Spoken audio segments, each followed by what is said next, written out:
Bienvenue à Voix de l'innovation, une émission podcast de Équité où nous explorons les idées qui façonnent les passionnés du développement logiciel sur mesure. Je suis Romain Rosvik et aujourd'hui nous allons rencontrer des personnes extraordinaires dont leur passion a transformé leur manière de travailler et d'innover. Nous sommes en édition spéciale DevFest Lille 2024.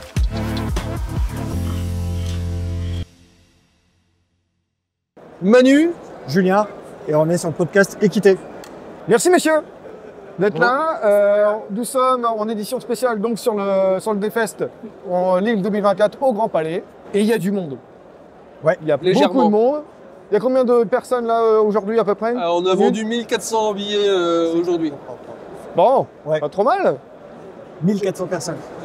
Et en tout, sur les 2 jours, il y a des personnes qui viennent sur les 2 jours, soit une seule journée. On a vendu 1800 billets. Voilà. Très beau succès. Ah, ça, on est content.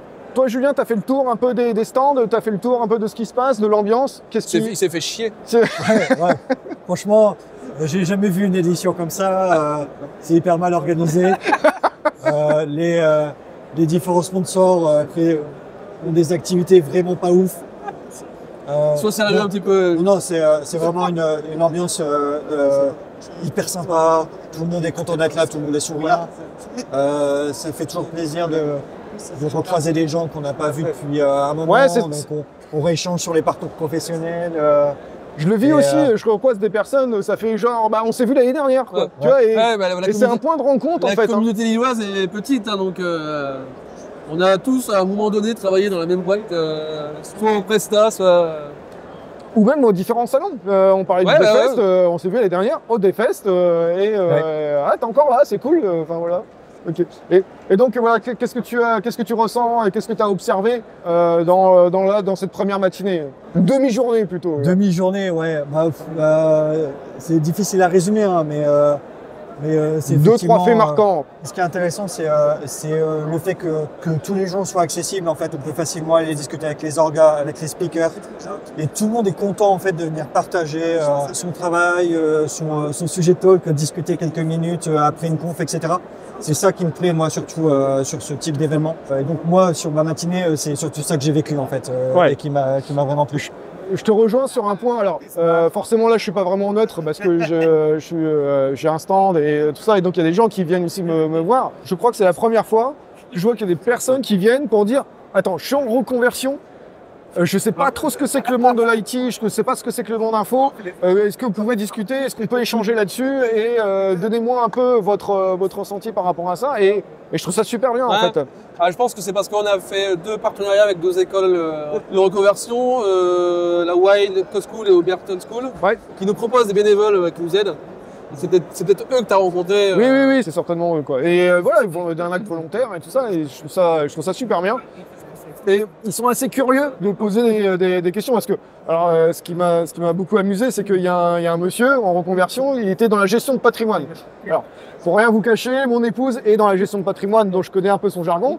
Et derrière, je lui dis, mais comment tu fais pour revenir dans la partie info, tech et du code? Alors forcément, c'est une histoire de vie. C'est très compliqué à résumer en 30 secondes, mais par contre, je trouve qu'ils ont un point commun, c'est le courage de passer le pas. Ah, c'est clair. Et il faut quand même y aller, quoi. Moi, je sais pas si un jour ça va m'arriver, mais si un jour je devais changer de boulot, c'est compliqué, quoi. Ouais, carrément. Moi, j'ai toujours trouvé ça impressionnant parce que les gens qui ont le courage de faire une reconversion, en fait, on leur redemande toujours plus que les autres. Quand ils intègrent une entreprise, souvent on se dit ah ouais, ça c'est des profils reconvertis, et donc ils vont devoir faire plus d'efforts que les autres pour essayer d'être reconnus. Et donc ces gens-là font toujours preuve d'extrêmement de courage, de persévérance. Même la curiosité, tu disais tout à l'heure, hier, ils nous ont posé plein de questions sur comment ça s'organise, ce truc-là, comment ça marche. Et je trouve ça, j'ai toujours été très impressionné par les gens qui suivent ce chemin-là. Ouais, c'est clair. En fait, c'est ça un peu le DevFest, hein, c'est de réunir un peu des personnes qui viennent aussi d'autres contrées, j'ai envie de dire, et d'autres cultures. On veut faire un événement accessible, donc, voilà, c'est ça, pour tout le monde. Et et puis là, on est bien lotis, quoi. Qu'est-ce que toi, tu as vu ou ce que tu as eu comme partenaires là cette année qui sont un peu différenciants ou qui sont un peu nouveaux? Nouveau, il y a pas mal de sponsors nouveaux cette année. La SNCF, Ouais. Qu'on n'avait jamais eu et qui est assez important dans la région. Donc, on est content de les avoir. L'Ireco aussi, sur Marly. J'ai vu. Ils sont venus sur l'île rien que pour nous. Donc c'est des sociétés qui font des choses super cool là-bas. Mais Promode. Voilà, j'allais rebondir là-dessus. On est venu plusieurs fois me voir et attends, t'as vu, il y a Promode. Bah ouais, et je suis super content pour ça. Ouais. On voit des têtes différentes tous les ans. Bien évidemment, il y a des sponsors qu'on revoit chaque année. Oui, forcément. Donc là, on a parlé un peu de l'ambiance et de ce qui se passe là au niveau du DevFest. Et là, tu parlais d'organisation tout à l'heure, donc je vais rebondir par rapport à ça. Donc, tu as tout un staff. Vous avez une bande aussi, j'imagine, de copains. Absolument pas. Je peux pas Tu fais tout seul. Je peux pas empiffrer. C'est incroyable. Je plaisante, oui, on est les 5 toute l'année. Ouais. Et ça dure combien de temps pour essayer d'organiser un truc comme ça, quoi? Souvent, on commence à s'y intéresser en novembre. D'accord. On lance les offres de sponsoring en décembre. C'est ça. Et après, ça découle. Et après, ça découle. Le CFP, booker les prestats, etc. Justement, par rapport à l'appel aux speakers, comment ça se passe? Parce que Julien est speaker à d'autres conférences aussi que ici. Et comment ça marche en fait? Comment les personnes se disent alors je postule, comment c'est sélectionné? Il faut payer les organisateurs. Ouais. Je me doutais qu'il y avait un truc le comme bac ça. chiche. Non, C'est les dessous de table. il y a ce qu'on appelle le Call for Paper, le CFP. Pour le DevFest, il ouvre je crois en janvier et se termine fin mars. C'est pareil pour toutes les conférences, pour Cloud Nord c'est pareil. Ouais. Tout le monde peut postuler, il n'y a aucun problème. Et nous en fait l'équipe organisatrice plus des personnes de la communauté, on change tous les ans.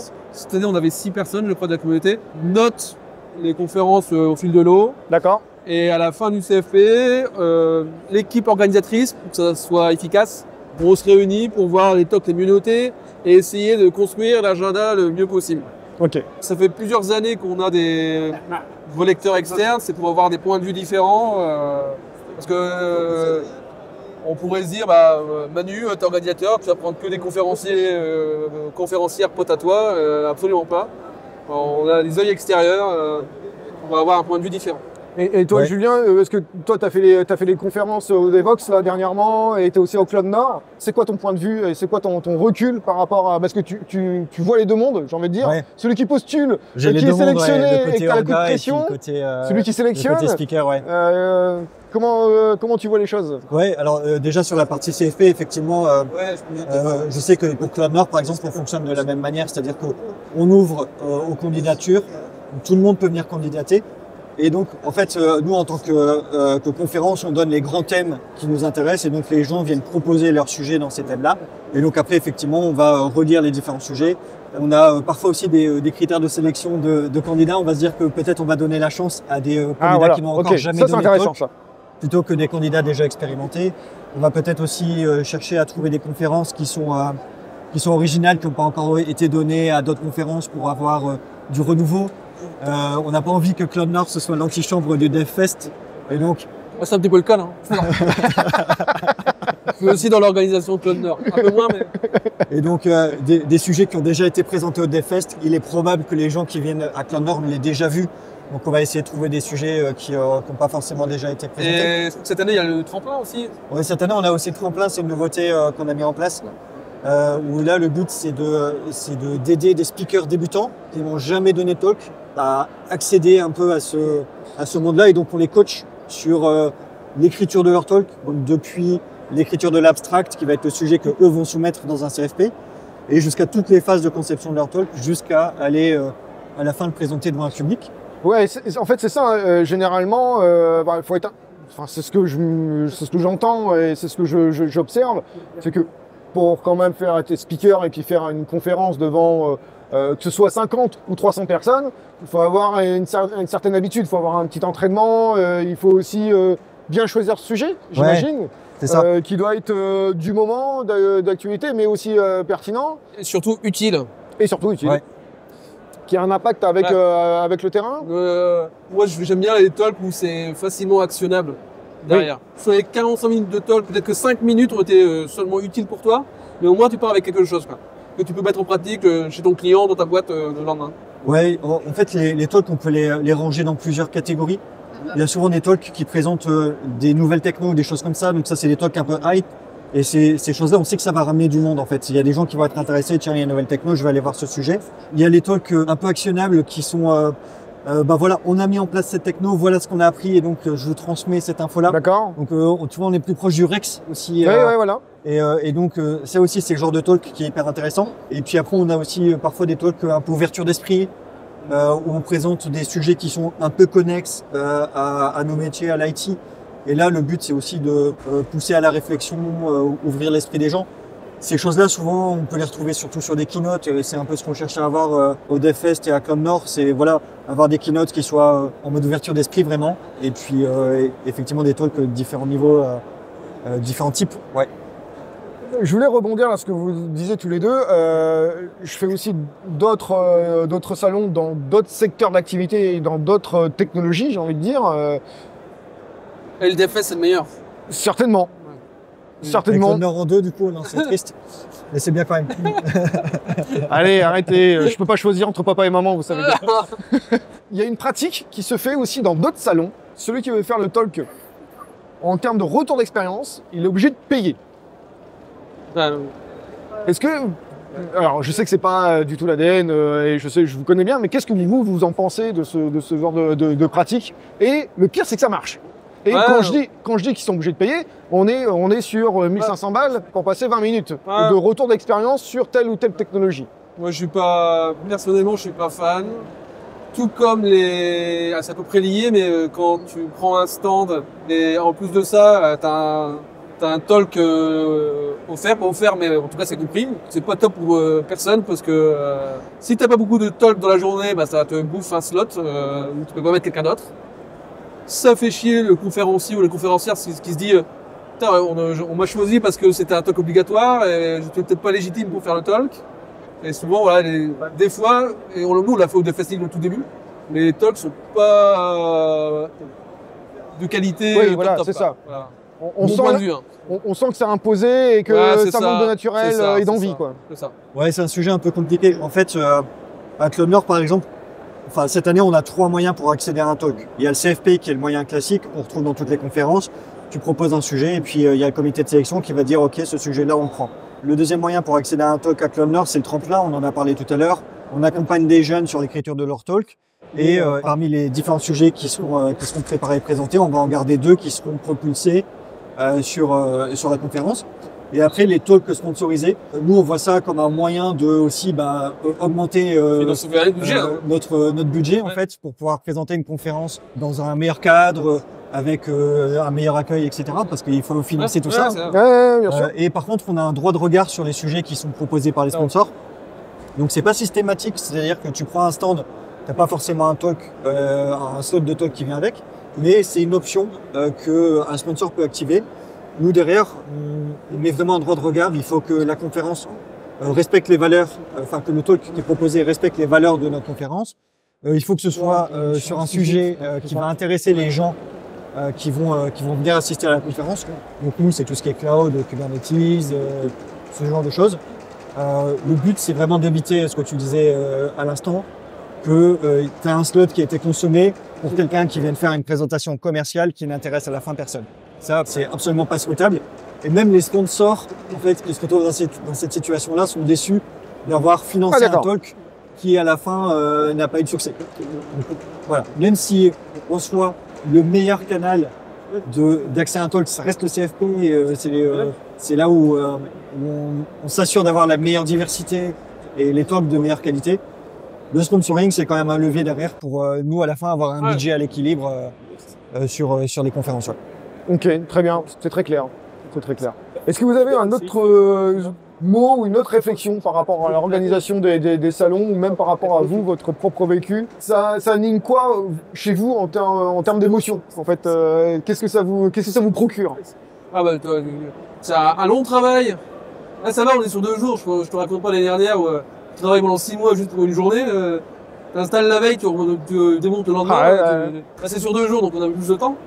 Mais c'est un plaisir fou quand tu fais la keynote d'ouverture et tu dis ok, maintenant tout le monde est là, très bien. 1500 personnes, c'est quand même assez gratifiant. Stimulant. Stimulant, ouais, carrément. Et donc toi par rapport à Cloud Nord, Ouais, voilà. Nous, on est en pleine préparation. C'est-à-dire que là, on est sur la phase où on a trouvé nos sponsors, en tout cas en grande majorité. Donc, on est sur les phases de validation avec les sponsors sur les paiements, etc. Donc, ça avance. Manu nous aide beaucoup là-dessus. On est en plein dans le CFP. Donc, là, on a les sujets qui arrivent et on commence à regarder ce qui nous a été proposé petit à petit. Donc, vraiment, là, je suis vraiment en train de vivre toutes les étapes de l'orga. Derrière, on a le tremplin là, qui est aussi en cours. On est en train de coacher nos jeunes sur leur presse et donc ils vont faire leur présentation là à la fin du mois. Enfin voilà, ça se concrétise en fait. Cette partie-là, ce qui est assez marrante, ce tremplin nous permet de faire une conférence avant la conférence. Donc on commence à avoir aussi des éléments concrets. Moi c'est ma première saison Cloud Nord en tant qu'orga et donc je commence à avoir les éléments concrets en orga à l'avance. Souvent ce que fait l'orga de Cloud Nord, c'est une grande pause pendant l'été, c'est-à-dire qu'on publie l'agenda début juillet. Tout le monde part en vacances d'été et puis on repart dans le dur en septembre pour aller finaliser toute la partie Presta avec Euratech et préparer le jour J. Donc moi voilà, je découvre petit à petit. Pour l'instant, je suis content d'avoir pu aider. J'ai aidé à droite à gauche. J'ai pas pris un sujet complet. J'ai filé un petit coup de main un petit peu partout. Et je coach des speakers du tremplin en particulier. Et moi, je suis fier de participer à ça en fait. À cette conf à laquelle j'ai assisté en tant que spectateur. J'ai eu après la chance d'être speaker. Et là maintenant, j'ai basculé côté orga et voilà. Bah, écoutez, messieurs, merci. Merci à toi. Merci pour votre courage, de tout ce que vous faites là pour la communauté et l'ensemble. Allez, ciao, ciao. Ciao. Merci. Ciao. Merci d'avoir écouté Voix de l'innovation. Nous espérons que vous avez trouvé cette conversation inspirante. Suivez-nous sur vos plateformes de podcast préférées pour ne pas manquer nos prochaines émissions avec de nouvelles personnes passionnées de développement logiciel.